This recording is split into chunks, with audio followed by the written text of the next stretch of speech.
how are you financing this growth as it goes beyond the ideas phase and into like scaled manufacturing? It gets, in the case of consumer packaged goods, physical products, uh, it can get expensive quickly.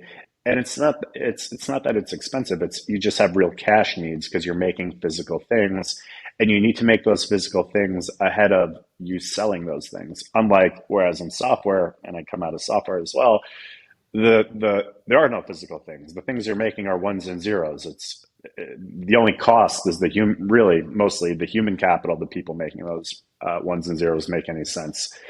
So for Tula, we, as I mentioned before, the founders, myself, Ken and Roshini, we all put in some cash, and the cash we needed was to make product, among those other things, web development and some infrastructure.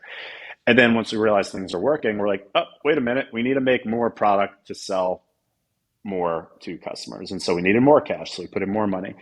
And then it got to a point where quickly we realized the cash needs were going to be greater than any one of us wanted to continue to pony up. And so we decided to raise some outside capital.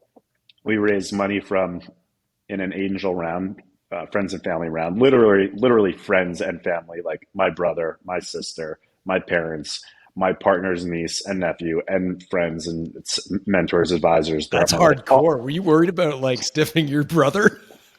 no, because we also gave those early investors a really great deal. How do you define a great deal? Like what was the valuation? How did you think about the valuation? So we let them invest at a $3 million cap in the beginning, which is Explain that for people who don't know what you mean by a cap of $3 million.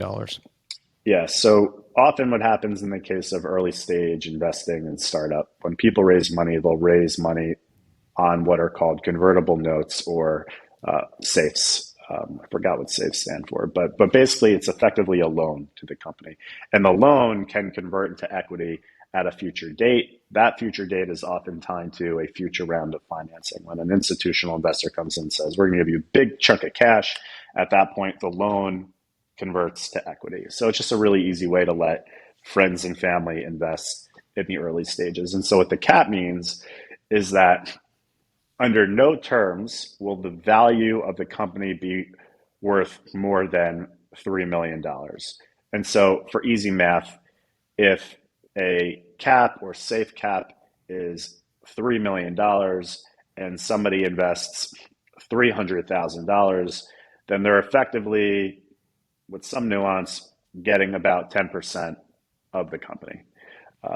So that was a really favorable set of terms for the company at that stage, or really any company in any stage these days. If you go into seed stage investing land, which is a world I still live in, people raise money on ideas alone with nothing at 10 million, 20 million, $30 million valuations. Granted, in this market, I think that's changing, but nevertheless, those were the terms that our friends and family got to invest on. And to your point on stiffing them, part of why I didn't mind it was because, again, these are literally friends and families. So worst case scenario, which is the best case scenario, the brand does really well, and they make maybe an outsized return relative to maybe it's fine with me, right? It's like my brother, my sister, my family, my friends, my partners, significant others, and relatives.